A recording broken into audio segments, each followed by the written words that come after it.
तर आज आपण बनवलेलं एकदम सुपर टेस्टी असं मँगो पुडिंग. बघताच तोंडाला पाणी सुटेल एवढं हे सुंदर दिसतं आणि खरंच खूप चविष्ट लागतं.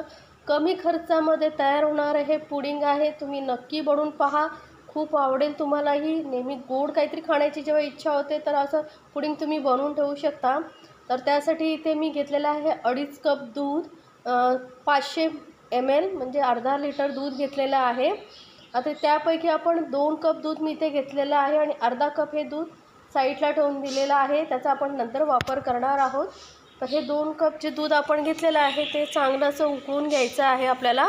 हे मी कच्चंच दूध घेतलेलं आहे, फुल फॅट मिल्क किंवा कुठलंही तुम्ही घेऊ शकता. त्यानंतर इथे 6 ते 7 चमचे साखर घातलेली आहे मी, कारण थोडं गोड आपल्याला हे पुडिंग बनवायचं आहे. किंवा तुम्हाला जर कमी गोड आवडत असेल तर साखरेचं प्रमाण कमी केलात तरी चालेल. तर इथे मी 7 चमचे हे साखर घातलेली आहे. आता साखर आपण छान अशी वितळवून घ्यायची आहे पूर्णपणे आणि दूध लगेचच वरती येतं, त्यामुळे असं थोडं मध्ये मध्ये असं मिक्स करत आपण हे दूध चांगलं उकळून घ्यायचं आहे. आता आपण काय करायचं, दूध उकळतं आहे तोपर्यंत आपण हे जे अर्धा कप दूध बाजूला ठेवलं होतं त्यामध्ये आपण हे असं कस्टर्ड पावडरही तुम्ही घालू शकता. येलो कलर थोडासा येईल पुडिंगला, किंवा मग आपण यामध्ये कॉर्नफ्लोअर घालू शकतो. तर इथे मी 2 चमचे कॉर्नफ्लोअर घालते, कारण मला पूर्ण व्हाईट असं पुडिंग बनवायचं आहे. तर इथे 2 चमचे मी कॉर्नफ्लोअर घातलेला आहे आणि आता व्यवस्थित मिक्स करून घेऊया आपण. आणि हे लगेचच आपण मस्त असं गरम गरम दुधामध्ये घालायचं आहे, त्यामुळे दुधाला लगेचच दाटसरपणा येईल, घट्ट होईल लवकर.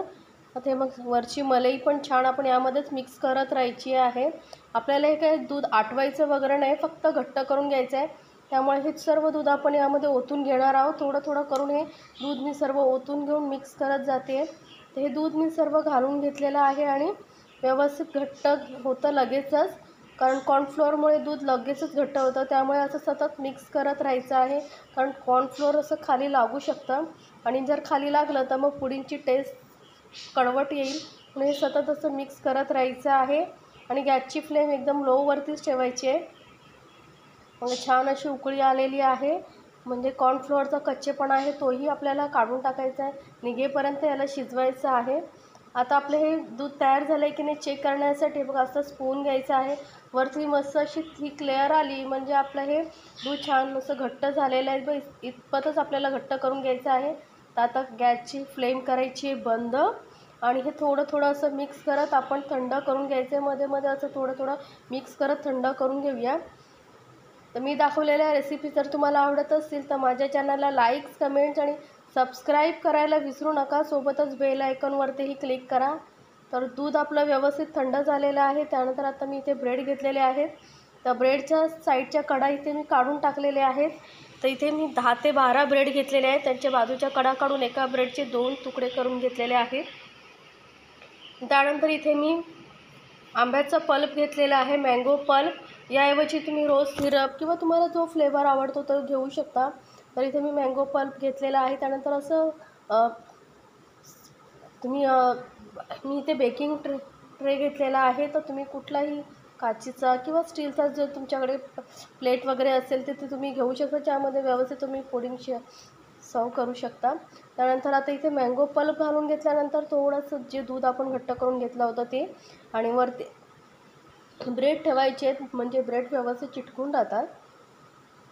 आता एका बाजूला एक ब्रेड ठेवून आपण हे छोटे छोटे तुकडे हे मी बाजूला करून पूर्ण हे गॅप कवर करून घेतलेले आहे आणि आता वरून परत मँगो पल्प लावायचं आहे. खूप सोपं आणि मस्त असं झटपट तयार होणार हे डेझर्ट आहे. खूप छान लागतं. कधी जेवणानंतर वगैरे काहीतरी गोड खाण्याचं नेहमीच मन होतं, तर त्यावेळेस तुम्ही हे पुडिंग वगैरे खाऊ शकता. खूप जबरदस्त टेस्टी लागतं आणि अगदी कमी खर्चामध्ये तयार होणारं घरच्या घरी छान असं हे पुडिंग नक्की करून पहा. तर हे बघा वरून मी आता मँगो पल्प घातलेला आणि व्यवस्थित स्प्रेड करून घेतलेला आहे सर्व बाजूने. आता त्यानंतर परत एक दुधाचा आपण जे घट्ट करून घेतलं होतं त्याचा लेअर द्यायचं आहे. व्यवस्थित पसरवून घ्यायचं आहे. जे कुठे गॅप राहिली असेल ना थोडीशी ब्रेडची, तर तीही कवर करून घ्यायची आपल्याला. तर आता मस्तपैकी पूर्ण लेअर करून झाली आहे. त्यावरती आता परत आपण ब्रेडच्या स्लायसेस ठेवायच्या आहेत. याऐवजी तुम्हाला व्हाईट ब्रेड आवडत नसेल तर ब्राऊन ब्रेड घेतलात तरी चालेल. आणि एक एक अशी लेअर पूर्ण ठेवून घ्यायची आहे, व्यवस्थित कवर करून घ्यायचं आहे. मस्त असं कवर करून घेतलेलं आहे. आता परत आपण यावरती आता पहिला दुधाचा लेअर देणार आहोत आणि नंतर वरती मँगोचा लेअर. एक काचेच्या बाउलमध्येही तुम्ही ठेवू शकता. वरून व्यवस्थित स्प्रेड करून घ्यायचं आहे. खूप छान हे टेस्टी पुडिंग तुम्ही नक्की बनवून पहा. आणि आता परत वरून मँगो पल्पचं लेअर देणार आहे मी. मँगोचा पल्प छान टेस्टी असं पुडिंग आपलं तयार होणार आहे. परत आपण व्यवस्थित सर्व बाजूकडे स्प्रेड करून घ्यायचं आहे, म्हणजे जेव्हा आपण पुडिंग सर्व करू तर सर्वत्र एकसारखाच टेस्ट येईल. आणि हे ब्रेडपासून बनवतो आहे आणि कमी खर्चामध्ये.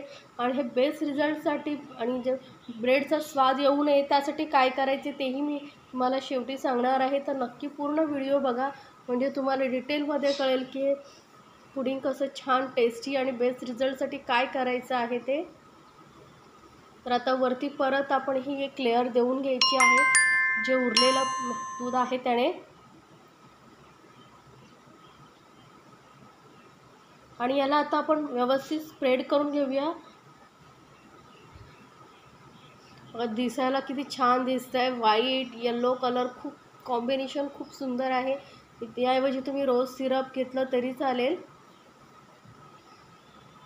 तर आता हे व्यवस्थित मी स्प्रेड करून घेतलेलं आहे बघा. आता हे आपण 1 तासभर आपण थोडा वेळ सेट करण्यासाठी फ्रीजमध्ये ठेवून देऊया. 1 तासानंतर मी हे पुडिंग बाहेर काढलेलं आणि आता वरून मी इथे हे फ्रेश क्रीम घेतलेलं आहे. अर्धा कप व्यवस्थित फेटून घेतलेलं आहे. विस्करने वगैरे व्यवस्थित फेटून घ्यायचं आहे आणि त्याची लेअर आपण वरून घालणार आहोत. खूप सुंदर दिसेल बघा, येल्लो आणि फुल व्हाईट. म्हणून मी तुम्हाला सांगितलं, जर तुम्हाला कस्टर्ड पावडर यूज करायची असेल जेव्हा आपण दूध उकळवतो त्यामध्ये कॉर्नफ्लोअरऐवजी तेही घालू शकता. पण मला हे पूर्ण असं व्हाईट पुडिंग हवं होतं म्हणून मी कॉर्नफ्लोअर यूज केलेला आहे. तर आता तुमची मर्जी, तुम्हाला जसं हवं असेल तर तुम्ही यूज करू शकता. आता वरून व्यवस्थित स्प्रेड करून बेस्ट रिझल्टसाठी तुम्हाला काय करायचं आहे की याला आपण 1 दिवस पूर्णभर 24 तास आपण हे फ्रीजमध्ये सेट होण्यासाठी ठेवायचं आहे. त्यामुळे जो ब्रेड आहे तो एकदम सॉफ्ट होईल आणि ब्रेडच्या प्रत्येक कणाकणामध्ये याचा मँगोचा आणि दुधाचा फ्लेवर ॲब्झॉर्ब होईल. त्यामुळे मस्त असं 24 तासानंतर बघा मस्त असं आपलं हे पुडिंग सेट झालेलं आहे. तर आता काय करायचं, अगदी सोप्या पद्धतीने याचे आपण पीसेस कट करून घेऊया. तर इथे स्क्वेअर पीसेस करून घेणार आणि आपण डेकोरेशन अगदी साध्या सोप्या पद्धतीने करणार आहोत. त्यामुळे दिसायलाही खूप सुंदर आणि चविष्ट असं हे आपलं पुडिंग तयार झालेलं आहे. इथे बघा चौकोनी, आता तुम्हाला किती छोटे किंवा मोठे हवे पीसेस त्यानुसार तुम्ही कट करून घ्या. तर इथे मस्त असे आपले हे पुडिंगचे पीसेस मी कट करून घेतलेलं आहे. त्यामुळे आपल्याला पीस काढायलाही इझी होईल. त्यानंतर इथे मी थोडंसं घेतलेलं आहे डेसिकेटेड कोकोनट, अगदी 2 चमचे. आणि त्यामध्ये परत मी हे मँगो पल्प घालते थोडंसं, अगदी थोडंसं जस्ट कलरसाठी मी इथे घातलेलं आहे, कारण आपण याने डेकोरेशन करणार आहोत. तर थोडंसं आता मिक्स केल्यानंतर आपण हे वरून मध्ये जो कटिंग केलेलं आहे त्यावरती हे थोडंसं ठेवून घेऊया. असं अगदी थोडंसं ठेवायचं आहे बघ. दिसायला खूपच सुंदर दिसेल बघा, पूर्ण झाल्यानंतर एकदम जबरदस्त दिसतं. तर ह्या आता मी कोकोनटचं लेअर आपण वरती साईड पूर्ण भागांवरती ठेवून घेतलेलं आणि मध्ये आता ड्रायफ्रूट्स ठेवूया. कलर कॉम्बिनेशन बघा किती छान दिसतंय. एकदम मार्केटमध्ये जसं पुडिंग वगैरे मिळतं तसंच आपण पुडिंग घरच्या घरी किती सोप्या पद्धतीने बनवू शकतो हे मी सांगितलेलं आहे. तर नक्की बनवा आणि कमेंट्समध्ये मला सांगायला विसरू नका तुम्हाला हे पुडिंग कसं वाटलं. अशा छान छान रेसिपीसाठी माझ्या चॅनलला सबस्क्राईब जरूर करा आणि आवडत असल्या रेसिपी तर तुमच्या फ्रेंड सर्कलमध्येही शेअर करा, म्हणजे त्यांनाही या छान छान रेसिपीचा आस्वाद घेता येईल. एकदम जबरदस्त मी तुम्हाला काढून दाखवते टेस्टी असं हे पुडिंग. किती छान दिसतंय बघा आणि खूप चविष्ट असं लागतं. घरी काही फंक्शन वगैरे असतील तेव्हाही तुम्ही बनवू शकता, सर्वांना खूपच आवडेल.